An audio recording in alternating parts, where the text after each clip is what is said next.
आमच्या startup blueprint कार्यशाळेमध्ये आम्ही तरुणांबरोबर एक मस्त गेम खेळतो. आम्ही एक 30-40 फुगे घेऊन येतो आणि त्या फुग्यांवरती त्यांना सांगतो की तुम्ही तुमचं नाव लिहा.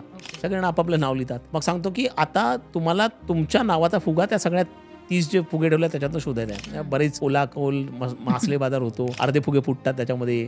त्याच्यात कोणाला काय मिळतच नाही आणि अल्टिमेटली एक 30 मधल्या 3-4 जणांना नशिबाने आपापला फुगा मिळतो. मग त्यांना म्हणतो आता हा गेम आपण परत खेळूया. त्यांना म्हणतो की आता हे फुगे तुम्ही नावाचे लिहिले तर तसेच राहू दे. तुमच्या हातामध्ये जो पहिला फुगा आहे तो घ्या आणि ज्याचं नाव त्याच्यावर लिहिलं आहे त्याला नेऊन द्या. आणि त्याच्यानंतर 2-3 मिनिटांमध्ये सगळ्यांना आपापल्या नावाचे फुगे मिळतात.